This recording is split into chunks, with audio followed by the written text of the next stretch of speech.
you too? Not too bad at all. Thank you very much for joining me this evening in Goth Kitchen.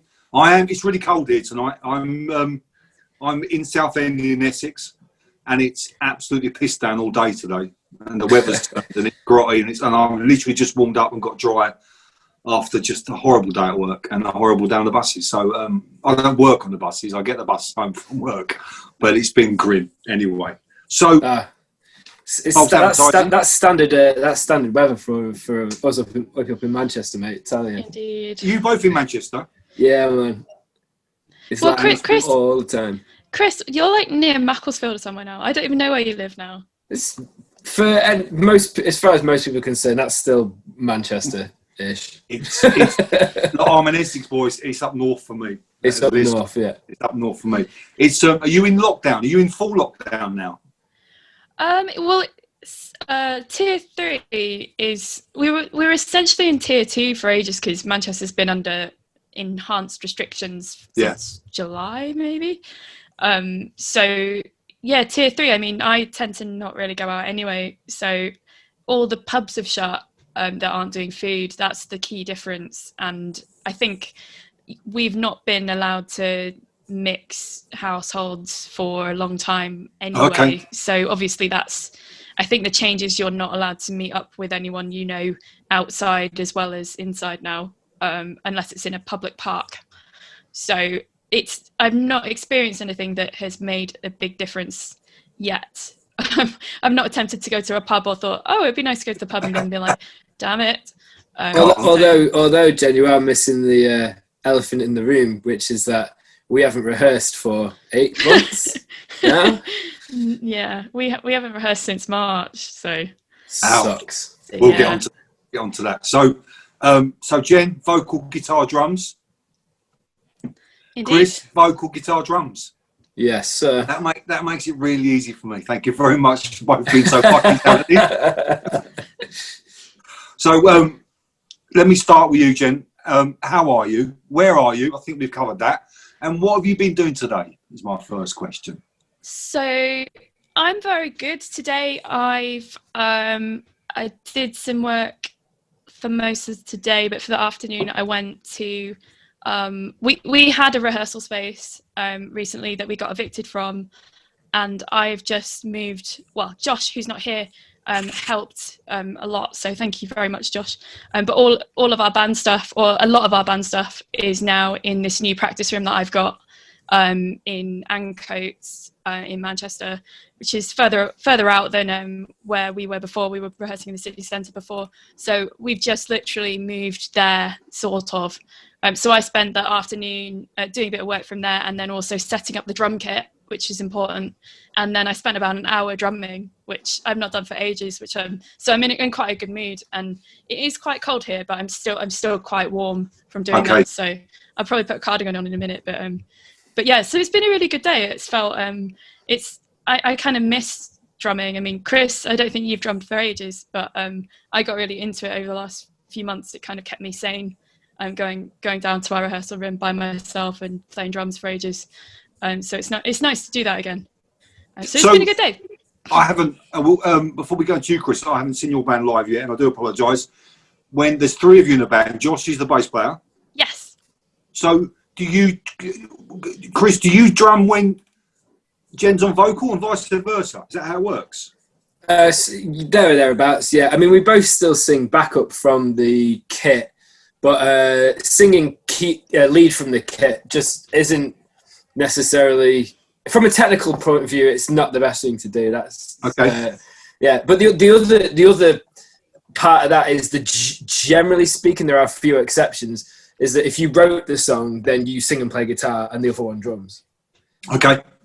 But Jen's written way more songs than me, so I'm way more the drummer than and she's far more fronting orientated, I would say, which actually has worked out for the best. I think that suits us each individually fairly well, so it's cool.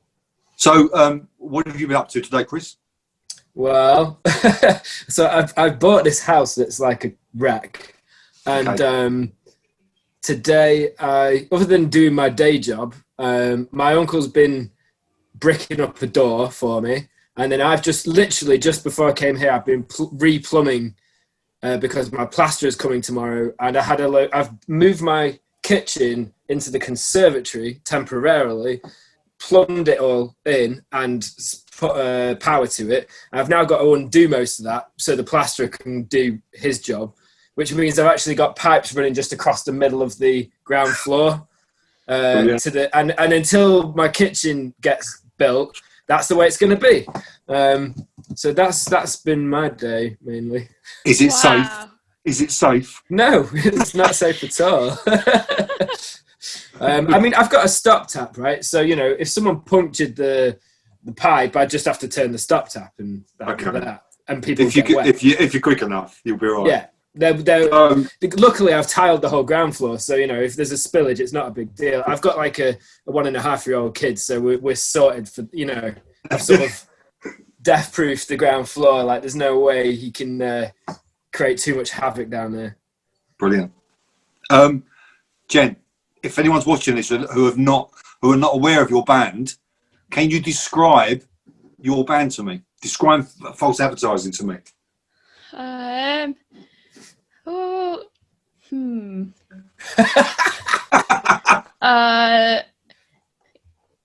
Guitar is loud, drums is loud, bass is loud. All loudness equals band. Yeah, that was a good description. I like that. That's good. So let's go back to the beginning then. I did a little research. I'm not going to lie to you because you've got a wiki page which makes them things really fucking easy. 2013, 7 years ago. Yeah, is when you formed, which is quite a chunk, and you started as a two-piece, just with you two. Yeah, False Advertising started with just us two, sort of, but it's important to kind of clarify that we didn't name our band until 2015. So we kind of started like basically, well, we'd been in a band before this project began. So together, you two together? Yeah, along with Josh and we had a drummer. So there were four of us. Chris and I both played guitar and sang in that band. So that all kind of it was a very short-lived band. We played like 3 gigs, and it all ended in it all then ended very quickly and I think basically we just kind of mutually decided, I can't remember who did, but it became obvious that the right thing to do was to just end that band.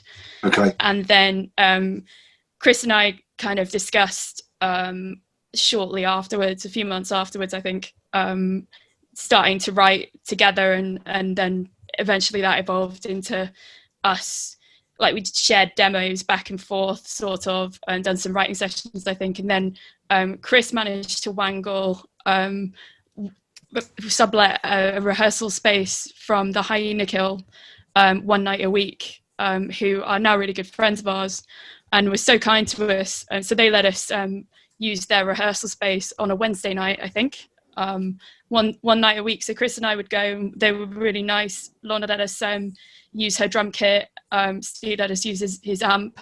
And so we'd turn up and just sort of sit there, and whoever had written the song played guitar and sang, and whoever didn't drummed, and then vice versa. We just sort of switched places, and we were way more confident, I think, than we should have been at the beginning, especially in terms of drumming. But we sort of started that way, and then through Chris's what Chris was doing, and Chris worked as well. You can talk about this if you want, Chris. But you were working as a producer, producing bands, and had access to a recording space in Chorlton. So we were also kind of recording stuff as we'd kind of rehearsed them and demoed them. So we ended up, during this time we realised we needed a bassist as well. So shortly after we started rehearsing all the time, and I can't remember what order this happened in, but it felt like it sort of all happened at the same time. We asked Josh whether we wanted to play bass with us, because it's kind of an easy decision, given that we had been in a band with him previously. Yeah. And he was up for it because we were a two-piece right at the beginning, but we knew that our songs would benefit from like actual bass. we kind of knew that when we like from the start, and we discussed like not doing that, and it was just like a silly idea. So it's really obvious we needed a bass player. So it's been the three of us since like I don't know what day Josh joined our band, but it was very, very close to the start. It must have been about 5 years ago from now-ish. Well, we played our first gig 5 years ago, so I reckon it was at least 6. Did you not? Yeah. Did you never gig just the two of you? No, we didn't gig for a long time. Well, yeah, Jen. We did, but only as an acoustic duo. Good before point. All of that thing that Jen just said, before all of that, we did acoustic duets because we were both doing open mic nights anyway in Manchester, and then we were like, let's learn some songs and do that.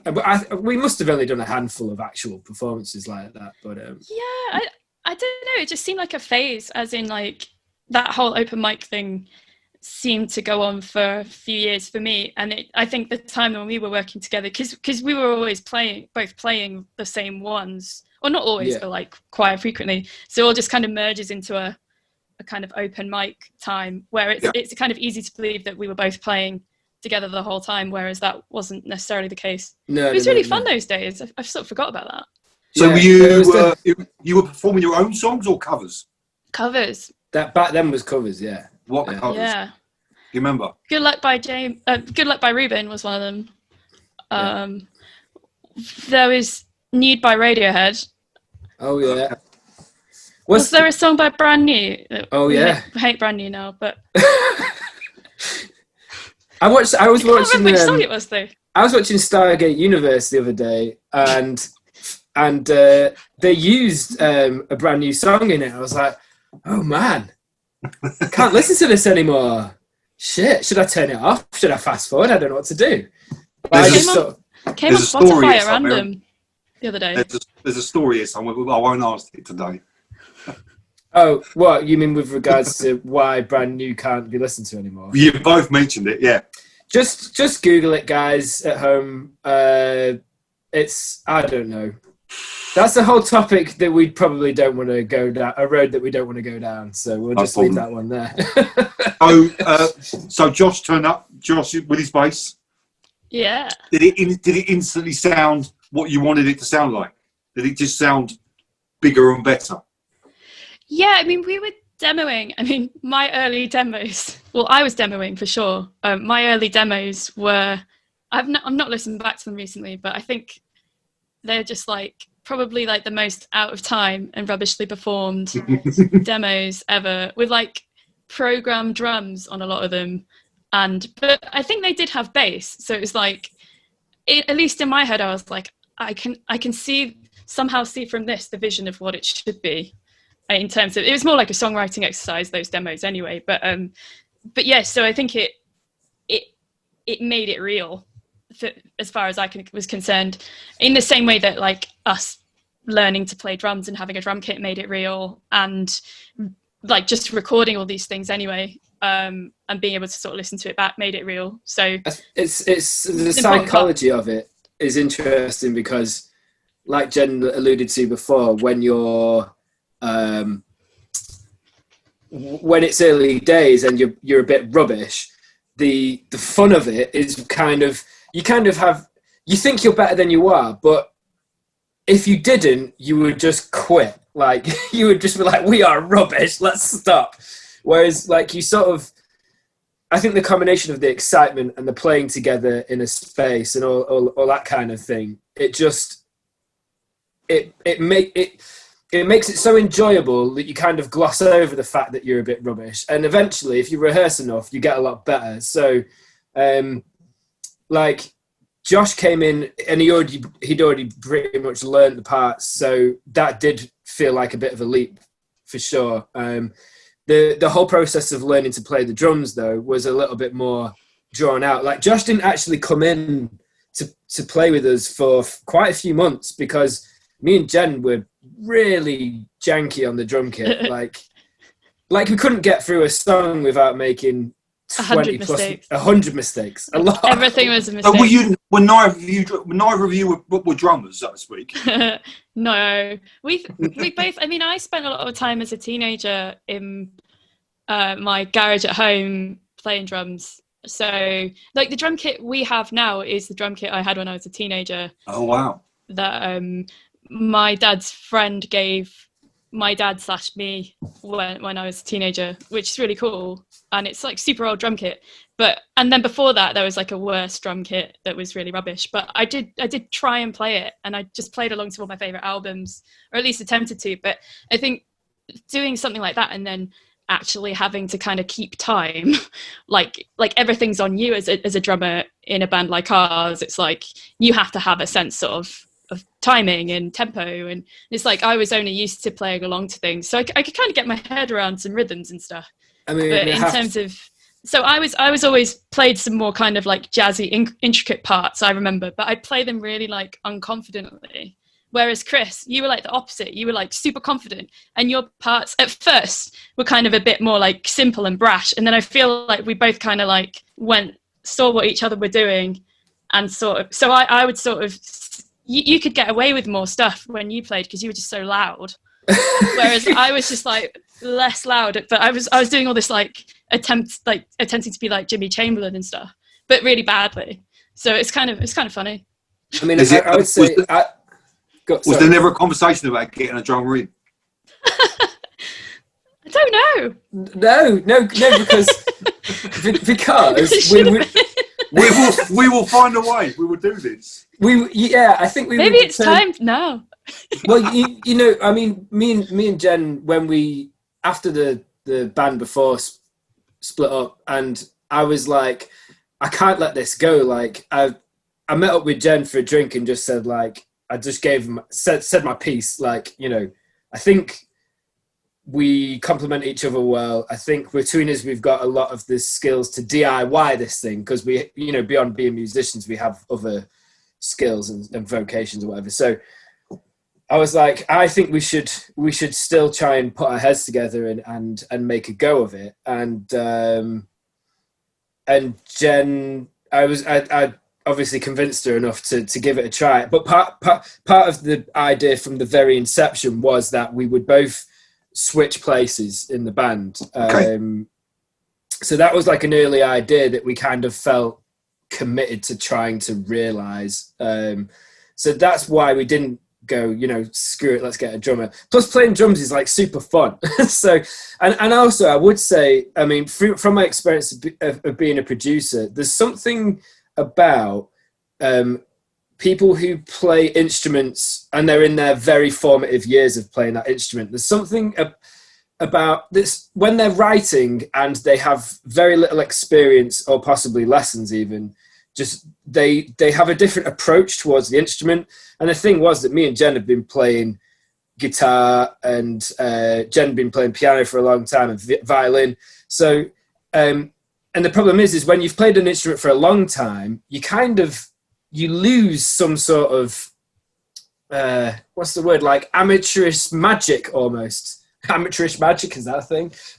But it is now. It's what I found recording young bands. Like when you recorded a really young band, like I recorded the Oriels very early on, and you just see like they are completely they're exploring the instrument like a child with a new toy, and like there's no barriers, there's like nothing getting in the way, there's no like self-criticism or like voices in their head telling them to not do that. They just try stuff. And so I thought that actually that would be an important part because the other thing that I would say is I wasn't just producing bands, but I was doing live sound as well.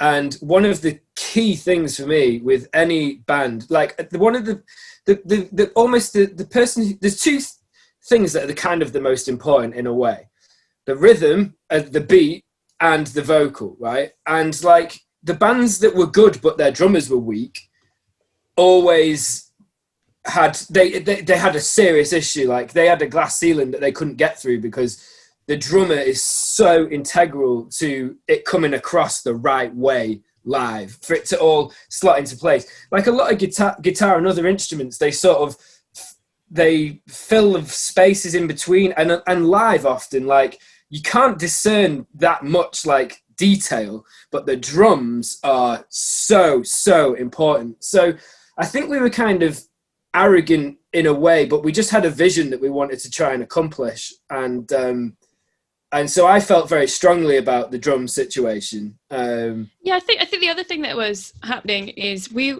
were doing all this behind the scenes. So we were rehearsing, we were writing, we were recording, but we weren't gigging. We didn't have a Facebook page. We didn't even have a band name. So it's like we did this for, I don't know, like 2 years, just we were very much of the opinion that we needed to get to a certain point before we announced ourselves to the world or even played a gig. So yeah, although we were arrogant, we were also at the same time very aware that we needed to go through this we needed to have a reason to exist, and that reason. How long did that go on for then? How long did that before? When was your first gig? When did you decide to just go and show this to people? April 2015, I think, and we announced our band. I think it was something like the 6th of March 2015, something like that.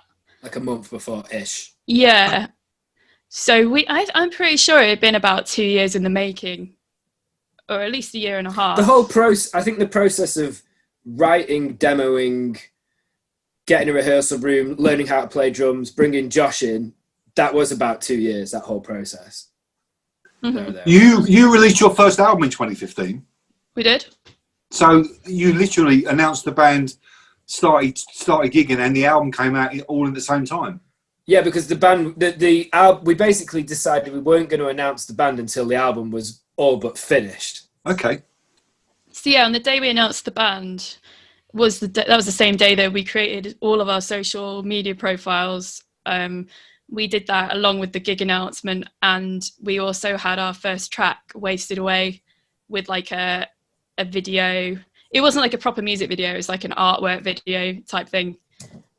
So it was like this fully formed like band thing, like just everything existed on that first day, which was interesting because I think that kind of did us a lot of favors actually, because people not that many people, obviously, if you literally just come into existence on a certain day, like you're not going to get organically like kind of get very far necessarily, but we did find that people were kind of interested and they could kind of join all the dots together when they did come across us. And it's like a band, I've always felt like a band should only exist when it has a reason to exist. It's like I didn't want us to just sort of dribble into existence. Yeah, I was kind of I remember sort of going on about that to the others. The same with like sharing our half-finished songs with friends and stuff. I was like, no, bad idea.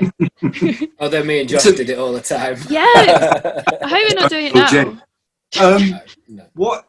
It's a very different way of doing it. I mean, literally, what you just described there, I don't think I've heard before, because most bands get together and rehearse a bit and then go and gig and try and find their feet live and out there and stuff like that, and then try and get some money together for the album. And the album is like, God, I know I go and see bands now that have been going for years, and the first album is still a dream. So it's a very different way of doing it. So the songs that appeared on the first album, that was the stuff that you've been recording for that last couple of years. Yeah. Yeah.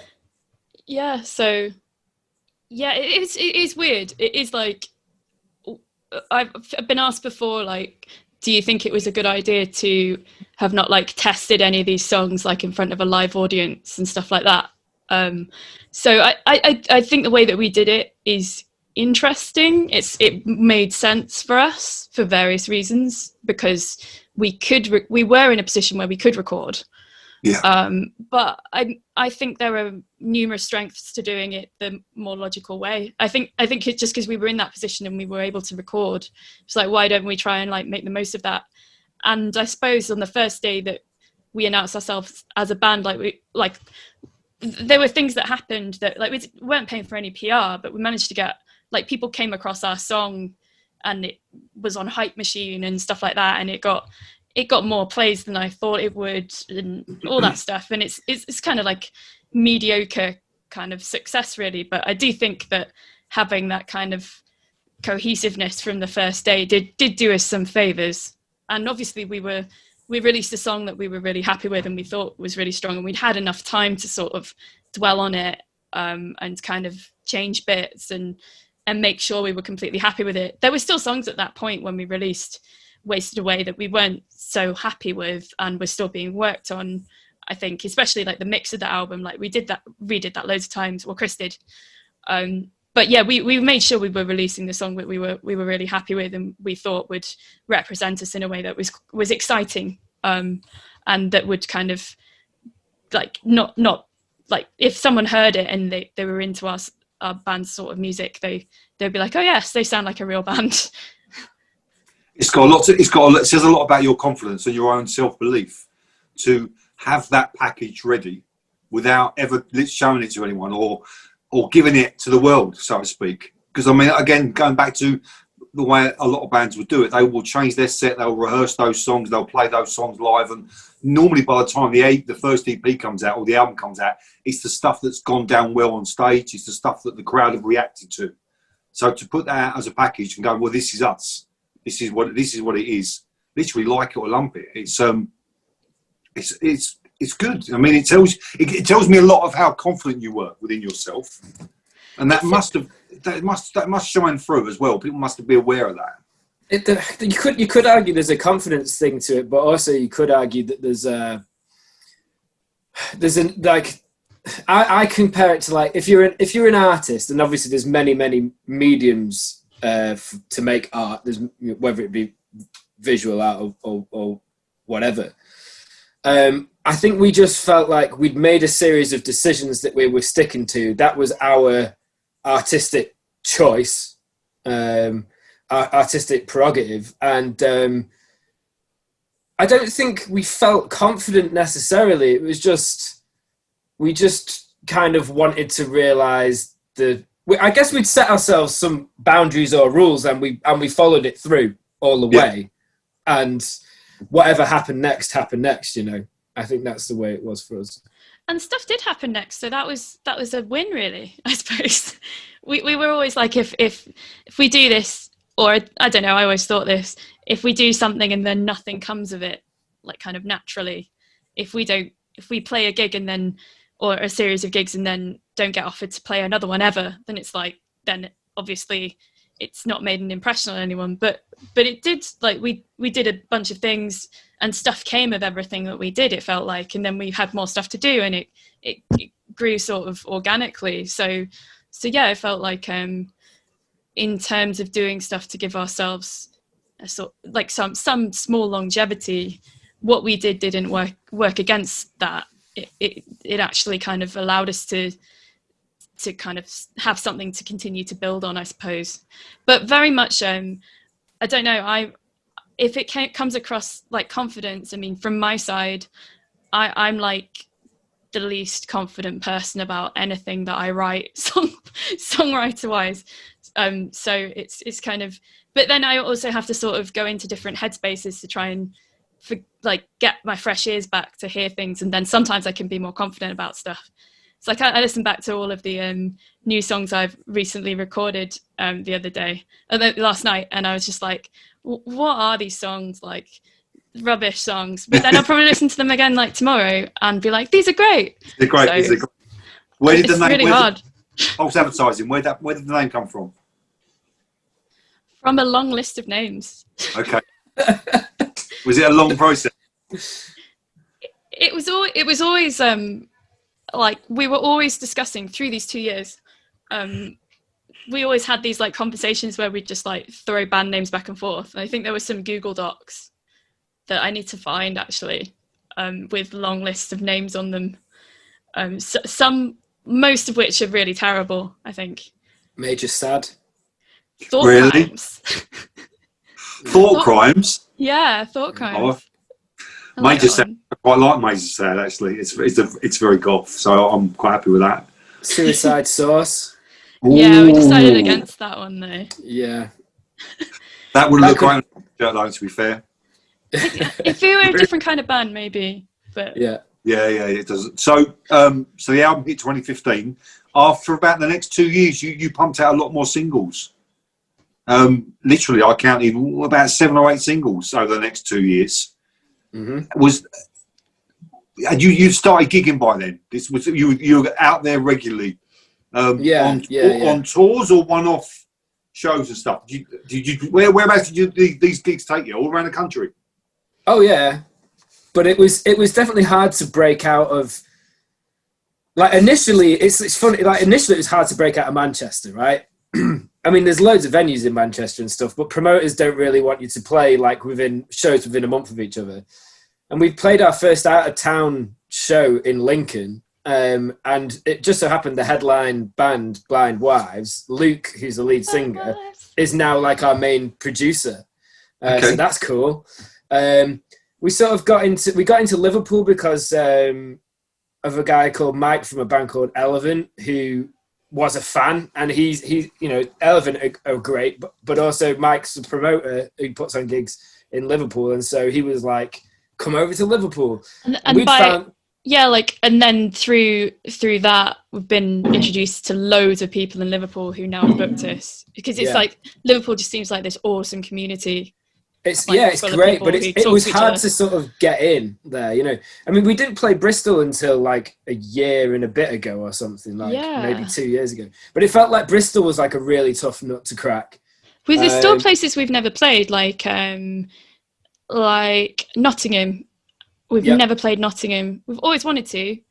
And like in Scotland, we've only ever played Glasgow.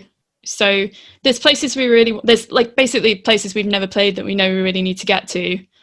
What was your first London gig? New Cross Inn. And we had 2 gigs after, this was like November 2015. We had 2 gigs just about a week apart in London. So we played New Cross Inn, and then we went to my dad's and we recorded that EP, what's it called? Brainless. In the garage. And then I feel like we had to like go back to Manchester for like a day, and this all happened in a different order, and then we came and played Old Blue Loss in like a week, the space of a week. It's a good band week, that. And then we've played London loads of times since then, but it felt like it very much, I remember feeling like we should be playing London like earlier than we did, and really wanting to, and trying to figure out who we needed to know in order to try and beg for slots. It's got a lot to do with that within the industry, within trying to get booked and stuff like that. It is a lot to about with, because when I'd go and see bands, obviously living in Essex, very close to London, but it is very community based. This band knows this person, this band knows this person and stuff. So often the same support acts will turn up on the same bill and stuff like that. It's very close knit sometimes in certain circles. So that's obviously important in trying to get yourself out there. How do you go about doing that in London? You're a northern band, so to speak, for want of a better phrase. Yeah, I'm trying to remember. We had a few people kind of fighting our corner from the early days in terms of gig bookings. So Damien, who Chris, we knew, like you knew Damien before any of us, Chris, Damien Morgan. And he's a manager for the Orioles.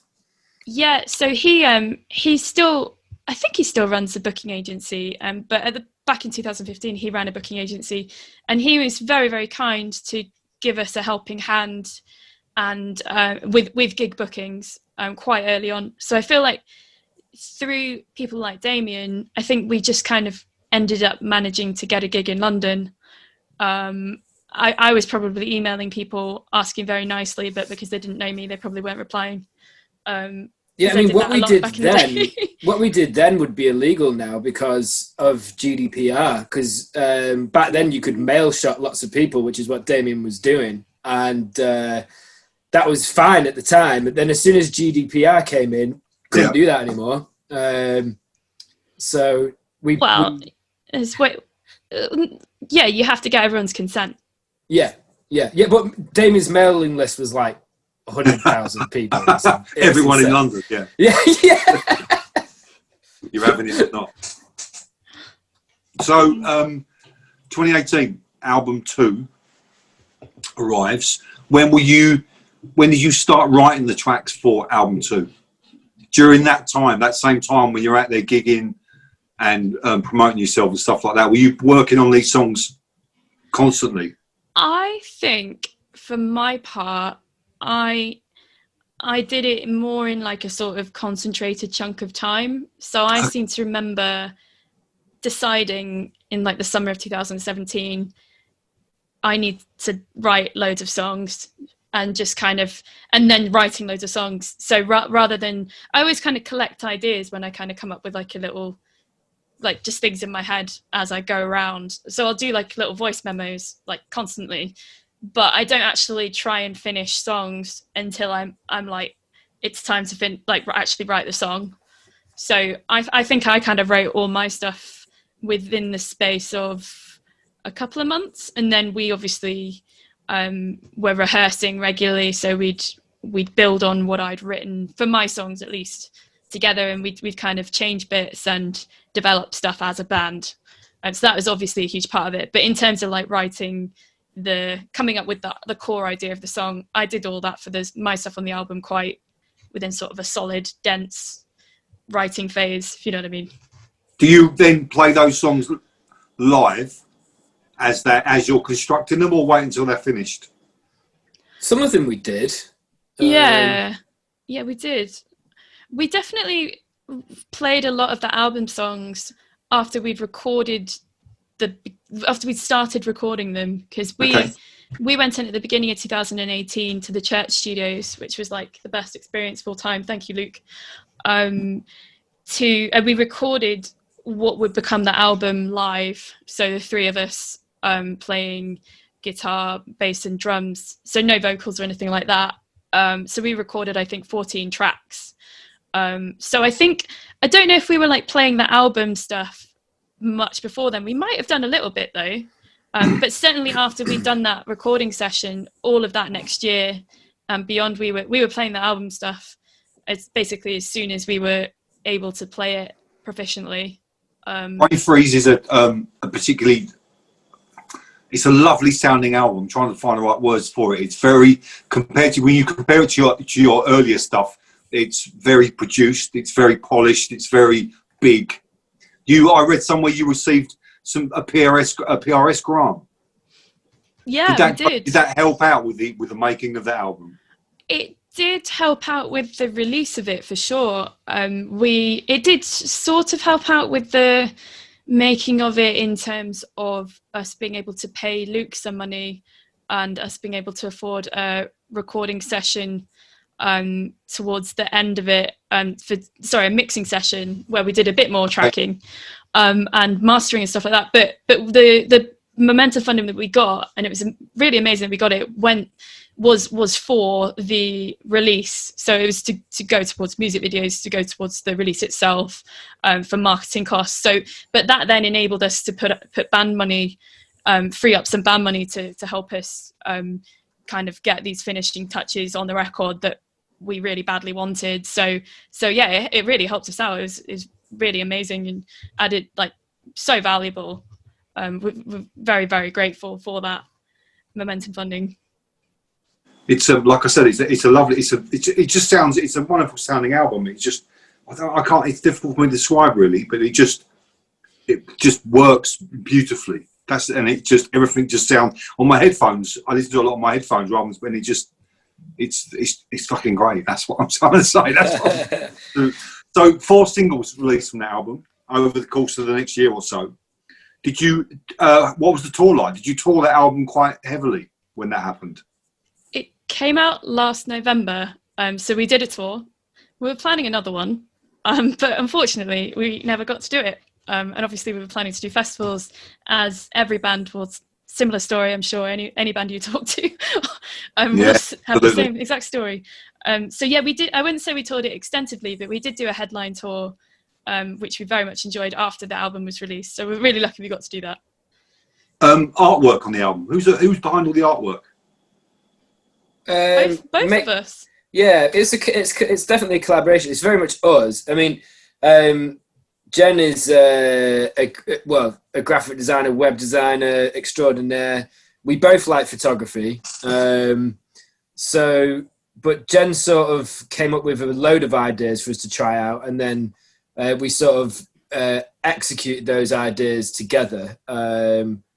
So I took that picture, but with the ice cream picture. Yeah. And then Jen did all the post-production stuff on it. But then a lot of the other images, Jen, I think we did the marshmallow ones together, and the cake one you did yourself, and there was the Coca-Cola one we did in a field while we were playing rounders in Chorlton. Josh was like holding it in the air, and it was like this Diet Coke bottle, and it just got absolutely covered in Diet Coke, I seem to remember. And I was just there with the camera, like, not caring. Which is bad. It's a great album cover as well. It's so distinctive, and I love when you look at it on the streaming sites. When you look at the single covers as well, it just the whole thing just looks like a beautiful package. I think Jen was pretty determined to exercise her vision in terms of. I think we're massive music fans, and Jen was quite adamant that it had to be cohesive, and she really got a chance to sort of stretch her design wings with that project. And the fact that I think the fact that it came from a band member just makes it all the more strong. I know that a lot of bands, they have quite close relationships with artists or photographers. They collaborate, and they have done for years. Radiohead's a good example. But we have always done as much as we can ourselves. So I think it wouldn't have been right for us to give over that responsibility to somebody else, really. Yeah, Chris has said it really. I think the core idea was the most important thing. So if the core idea that we had come up with was something that we couldn't have photographically realised ourselves, then that would have been a different thing, I think, because we could have had an idea that we all felt really strongly about that relied completely on, I don't know, illustration or commissioning some sort of photographer to take a picture of something that we couldn't, or you know what I mean? It's like, I'd like to think that if the idea had not been what it was, but also I say this, and it's like, of course we when we came up with these ideas, we were like, we need to be able to execute them. So it's kind of, I don't know. I think it was all about the idea, and it was probably what helped us decide on the idea was that we could actually do it ourselves. And I think that is a nice thing for us, because like we've made most of our own videos ourselves, for example. We've done all of our artwork and stuff like that. And I think I just felt like I felt enormous pressure, because I was like, I knew that the sound of the album would be really good. So it's like, we need something that looks as good as it sounds. So I think that was like, that had to happen one way or another. We had to sort of figure that out. So it does look great. I even bought the t-shirt. I'm not gonna lie to you. Hey, the purple t-shirt from Bandcamp. What I was going to say was the core idea. So we realized we did all the photographic artwork, but we also, because we had that core idea, we went to Tom Tommings, who's an illustrator, who did the illustration on that t-shirt. So it wasn't just us coming up with absolutely every sort of visual that like we worked with a video director on the Influenza video, for example, and we worked with Nat Wood, who was a photographer who did our press shoot for the campaign. So it's like, having had that ice cream idea, we could then go to all these other people and help, like they could help us kind of extend that idea across loads of different places, if you know what I mean. So yeah, like having those illustrations that are on that t-shirt, the purple t-shirt that Tommings did, and the artwork that he did that went towards our tour poster and things like that, like that really kind of brought it to life in different ways, which was really nice to get to do. And I'm glad it wasn't just like us in our we have to do everything world, if you know what I mean. You played South by Southwest 2018, was that? 2017. Old school. What was that? A lot of fun? Yeah, you had fun, didn't you, Chris? Yeah, I'm the only person with a driving license in the band, and we've only used a driver once. And other than that, I've done all the driving. But we very kindly, what the band would do is we would drive all the gear like back to the house, and then my internet wasn't working, so either then Jen or Josh would order us an Uber taxi straight back to the festival so I could partake, as it were. And we had a bloody great time. It was wicked. Did you do one gig when you was over there, or a few? I think we went there only expecting to do one, and it became 4. Yeah, most people go over there and do quite a few. I think we did 4. Yeah, I think we knew about 2 of them when we went. But I mean, by the time, within a couple of weeks of us going, we were like, we had a second gig, and we were like, brilliant. And then a few other stars aligned, and we ended up with 4 gigs, so it was great. In Thank you, June 2018, you did the Meltdown Festival. Oh yeah, the Robert Smith created Meltdown Festival, which means you were handpicked by him yourself. How did that fucking feel? Yeah, it did feel pretty amazing. Did you meet him? No, we've got him a card though. Yeah, We put it under his dressing room door. I would have knocked on that door. We were told he wasn't there, like that day. I don't know if we knocked on the door, but it was right next to our dressing room though. So we just thought if he was around, we'd just see him. Yeah. The thing is, if I would have knocked on the door, if he'd opened the door, I would have cried. It would have been hard. I think I got a picture of me in front of his dressing room door that just says like Robert Smith, and it's just like brilliant. Can you get that on a t-shirt, please? That I'd wear that t-shirt. I'll have to find it. That's fucking excellent, though. That's a wonderful little nod to the band. Yeah, it's amazing. It's such an honour, and he like. His people emailed us, and it had like an attached message from him, which was really cool. So he was selecting these bands, and it was a great lineup, and it was just a really awesome thing to be a part of. And I mean, every band on that lineup was sick. Like, yeah, you know, like 9 Inch Nails, like Jesus Christ, My Bloody Valentine, Deftones. Deftones. And false advertising all day. Hey. It is. Yeah, I mean, it's just. I mean, for me anyway, he is God. So it's a fabulous thing to be asked by Robert himself, because he obviously listens to your band and likes your band, and because that's the thing that just blows your mind. Yeah, man. it is. Like Jamie Lemon, had an interview recently, and he was talking about us, and I'm just like, how is this happening? This is crazy. Because we've grown up with like his music and stuff, like loving that band. And there's Bob Mould as well, because he picks all his own supports, and for his Manchester show, he picked us. And then you're watching like a Foo Fighters documentary where Bob Mould's like on it, and you're just like, I know Bob.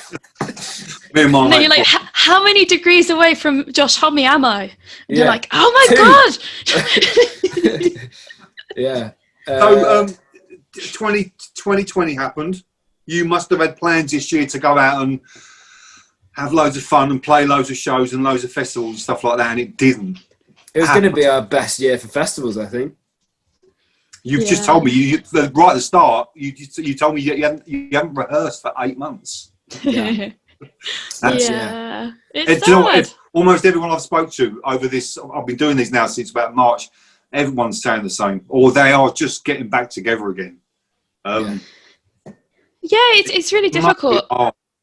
Yeah, I think our own personal situations, which I won't go into, have kind of made it clear to us that even though we wanted to rehearse at the point where it wasn't a good idea to rehearse anymore, it really wasn't a good idea for us to rehearse anymore. So it's something that there's never been a point where we've all turned around and been like, oh, it's okay now, let's go and rehearse. It's just always been sort of like the same. And now Chris has got his house that he's renovating as well, so that's taken over his life. So but we've been fairly productive in that. I basically, instead of us rehearsing, because we rehearsed all the time, like we rehearsed, I don't know, like 2 or 3 nights a week, if maybe 2 nights a week if we didn't have much on, more if we were like preparing for a tour or something. Okay. So we were doing it pretty regularly, and then I would sometimes just go in on off nights and record and write and stuff like that and just play drums. So I just felt like, personally, like there's a big gap in what I do day to day, that at first when lockdown happened I was like, yeah, it's a really bad idea to go and play music because we all have to stay home, but I really want to. So as soon as it became like like those restrictions were lifted, like I started going in every day and writing and recording by myself in the rehearsal space. And then so I was writing stuff and I was demoing stuff, and then that progressed to me gradually trying to figure out how to mic the drums up properly by myself. And luckily through Chris and Luke, our producer, obviously knowing what they're doing, like I had people who I could ask advice about, and I ended up getting to a point where I could record drums like to a decent standard and stuff like that. So I feel like I'm at the end of, well, I say the end of this time, like we've just lost our rehearsal space. So it's like, as I was saying at the beginning, I've moved into a new one, but it's like I kind of took the end of the rehearsal space as me being like, I need to have lots of usable drum recordings so we can then go and record over them and put, like, hopefully turn these songs into something that we might be able to release as a band. I don't know whether we will or not, because it's just me playing everything, which is weird. So that's a sort of separate conversation. But in terms of my sanity, like going through this process, it's been a very long process of incrementally trying to make the drums sound good. But at least I've come out of it with some songs. With some stuff, so drums at least. You've booked a tour for next January with a joint headline tour with Ditz. Mm-hmm. Fabulous band. I'm going to be honest with you. How hopeful are you that that's going to happen? I mean, it looks like we're very hopeful about January at the moment. Unfortunately, it's not been announced yet because it's not completely sorted out, but we are rescheduling that tour. So we've not officially announced it, but we will be imminently. So it's kind of weird us sort of mentioning it now. I think everyone probably realises that it's not going to happen. Yeah, because so the Rockaway Beach Butlins Festival thing, which a lot of us go to in January, that obviously got pulled yesterday. No one's surprised, Jen. It's just everyone's kind of looking at next year thinking, fuck, are we ever going to get anywhere next year? And then the Australian band Chats cancelled their 2021 tour and rescheduled the whole thing for summer of 2022. Wow. And that was the rescheduled tour. So the 2021 dates were the rescheduled, and now they've just thought, fuck it, let's cancel the whole tour and whack it in the summer. You're thinking, shit, is that the world we're in now? I mean, it's the not knowing that's the fucking hard. I've heard a lot of people saying, oh, can't wait for this year to be over. It's been such a bad year. And I'm like, I hate to say it, but next year might be worse. Until there's a vaccine, we play in close quarters, hot, sweaty, small venues, and where it's standing room only, right?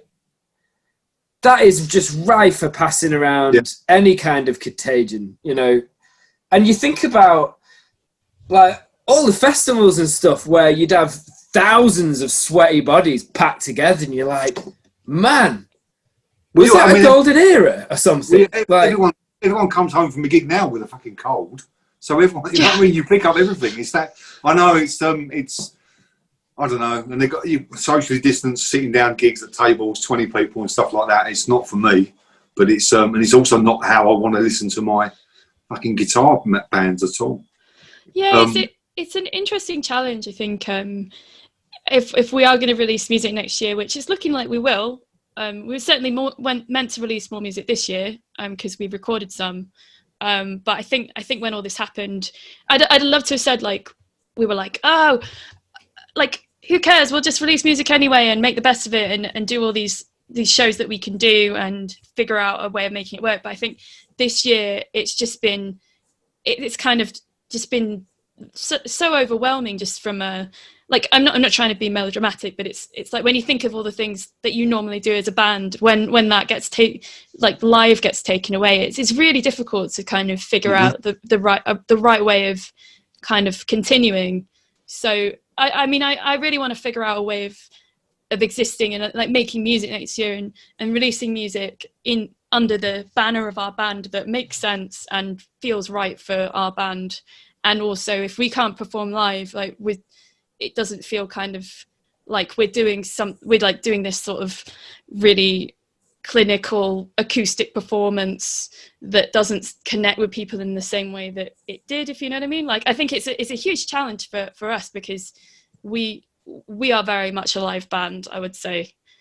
But yeah, I feel more just as a musician, like up for trying to figure it out next year. And kind of also, I'm a big pessimist, so I'm always obviously I don't want this situation to go on for any longer than it, like, I want it to be over tomorrow, you know, but it's like, if this is the way it has to be, then I want to try and make the best of it in some sort of way. I want to say that we didn't sort of just sit back and let it destroy us, if you know what I mean. Yeah. It's the not knowing, isn't it? That's the thing. It's the planning for next week and then not waiting next week. I mean, when it all kicks off when it's March, April time, it was like, it'll be over in a couple of weeks. Yeah. And here we are, like 8 months later, and it's kind of worse now than it was back then. So let's just hope something happens next year at least. But we'll see. I'm going to move on to my my quickfire round, because we've been talking now for almost an hour. So let's, no, we haven't. let's. I've still got like half my beer left as well. Have you really? Because we've done well. Really. We've done well. Let's. I'm going to might take up too much more of your time. I've got a very quick fire round now, which everyone has to suffer. Top of your head. No thinking. Some people, right. I'm going to start with you, Jen. You got the first one. What's your favourite false advertising song? Quick. Wasted Away, the first song. That's the first thing that comes into my head. I don't Chris, know why. what's your favourite false advertising song? Oh man, the first thing that came into my head was You Said. We'll take that It's one. got then. the most plays. Good choice. There you go. Jen, best TV show ever. Spaced. Oh yeah, Chris, your favourite album of all time. I thought you were going to say TV show. I was like, Battlestar Galactica. That's not an album. Imagine if it was. I'm going to say this just to promote my friend's band. I listened to that a lot. Yeah, I discovered that the day before yesterday, and fuck, it's brilliant. Yeah, I listened to it today. These guys, it's awesome. Yeah, totally. I'm with that. Jen, what's your favourite smell? Chocolate. Love it. Chris, tea or coffee? Tea. Jen, your dream support slot. Who do you want to support? Smashing Pumpkins. Ooh. Chris, your worst internet purchase? Oh man, I don't know. Oh, that's You might have bought some. This beanbag. What? Was it meant to be that big?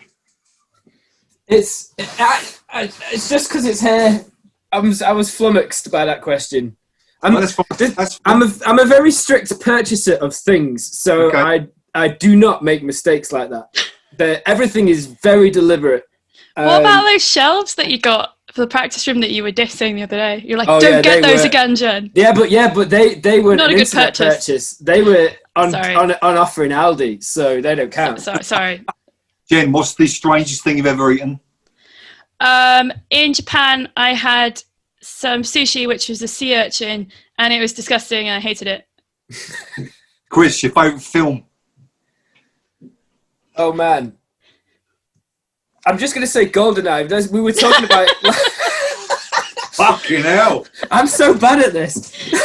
Should have said Lord of the Rings. No, we were talking about it last night, and to be fair, like in the defense of GoldenEye, it's all physical effects. It's really well paced. As far as Bond films go, it's actually pretty well done. All right, you haven't got to sell it to me. It's fine.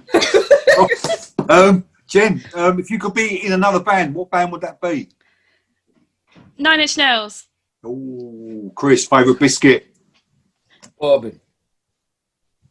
Jen, favourite insect? One of those like black beetles that's really shiny. I know. Got quite a slight green tinge to it. Chris, Dave Grohl, yes or no? Yes. Jen, Blur or Oasis? Blur. Wrong answer. Chris, the celebrity you'd most like to meet? Kurt Cobain. Oh. Might be hard, but okay. Jen, favourite foot? Favourite? What do you mean? Foot. You got two. You got two. Like one on the other one. My left one because it's less horrible. Okay. Chris, your favourite smell? Whiskey. Hey. Oh. Jen, Marmite, yes or no? Yes. Well done. Well done. Chris, Star Wars or Harry Potter? Two of my favourite things. If you know Chris, that's like a big question. Oh man, stop doing this to me. What is this One round? answer. Which one do you have a tattoo of though? You have to go with that one. No, I've got a Harry Potter tattoo, but I'm going Star Wars. Well done. Jen, Coke or Pepsi? Coca-Cola, because the glass bottles are really nice and they taste better. Okay. Chris, the top thing on your bucket list? I'd like to play at the Apollo in Manchester. It's my favourite venue. It'll happen. We'll go there. Jen, your favourite film? I'm going to go with Pulp Fiction, even though I haven't seen it in years, because I used to think it was my favourite film, and I really want to rewatch it. So I'm going for Just it. reminded yourself, mental note. Do that. Chris, summer or winter? Summer. Jen, Morrissey, yes or no? Definitely not, but I have spent a lot of time being quite a big Smiths fan in my life. But definitely not. But definitely not. Do you know, I think your answer was the same with everyone. Yes, yes, but not now. Yeah, that's fine. Chris, what would your superpower be? Flying. That's an easy one. Is it? It's cold up there, mate. Flying. It should be warm. How would it not be flying? Or like Jumper, you know the Jumper film? Yeah. Because you can just go anywhere you want instantly, but flying. Cold. Too cold for me. Jen, what's your favourite album of all time? Probably. Oh, there's two. Oh, it's difficult. I'm going to go with The Colour and the Shape by the Foo Fighters. But there's definitely at least 3 albums that I like about the same. But that's just the one that was in my head. I'm taking one. It's fine. Chris, if you could be in any other band, what band would that be? Deftones. Jen, Harry Potter or Star Wars? Harry Potter. I've never seen Star Wars. Fuck off. I watched a bit of the most recent one. And I spent a lot of my childhood playing all the music in orchestras, so I know all of that. Right, so now go and watch all the films, and then when you've done that, tell me, and I'm going to ask you the same question. Right, here's a question for you. What order do you watch them in? Chronologically or the other one? So I'm old enough to be... I went to cinema in 1970, the first one, so I've watched them as they came out. Nice. Okay, but I've got a kid, right? So I've got the dilemma of what order do I show the films? You start with number 4. I was going to say, I think I'm going to go with my kids, I started with number 4. Yeah. Okay. I'll do that then. Yeah, suffer the middle 3 and then enjoy the last lot.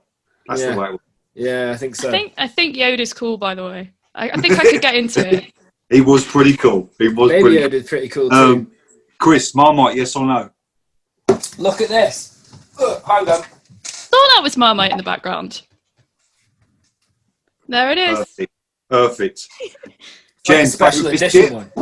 Favourite biscuit, Jen? You know those Fox's ones with the big chunky like chocolate chips in them? I don't know technically what they're called, but those like big cookie ones. They are very good. Chris, what's the strangest thing you've ever eaten? I don't know. Everything's a hand. Just like a whole fish with the head still on it. Oh, fuck off. Okay. You ate the head? No, I didn't eat the head. It was just there, looking at me. Okay. That's all right. Jen, what's your worst internet purchase? A vacuum cleaner that I got that sort of was just really rubbish, and I left it in the practice room when we got evicted. There's nothing worse than a bad. But it looks really good, so someone's going to see that and be like, I've lucked out here. I've got like a really good vacuum cleaner, and then they'll use it like one time, then they'll spend ages trying to fix it, It won't like work. I You've did. thought about this way too much. And then they'll be like, oh, it'll take them like a few days to get to that point. So. You know, all those months, Chris, during the summer when she was in the rehearsal room on her own, that's what she was doing, playing with the fucking Hoover, trying to fix it. I was trying to fix it, yeah. Chris, Blur or Oasis? Blur. Oh, it's the wrong answer. We could go into this. Yeah, we could talk for hours on it and you'd still. Jen, what's the top of your bucket list? Well, I can only think of really rubbish things, but it has to be off the top of my head, so I'm going for it. I mean, this would be really cool, actually. Designing a website for 9 Inch Nails. Nice. Go, do it. Just do it. I want to do it. Chris, your dream support slot. Who do you want to support? Deftones. Sticking with Deftones. Okay. I'll go with that. Jen, the celebrity you'd most like to meet? Dave Grohl. Chris, cats or dogs? Dogs. But I only have a cat. Jen, your last question. Describe yourself in 3 words. Unconfident.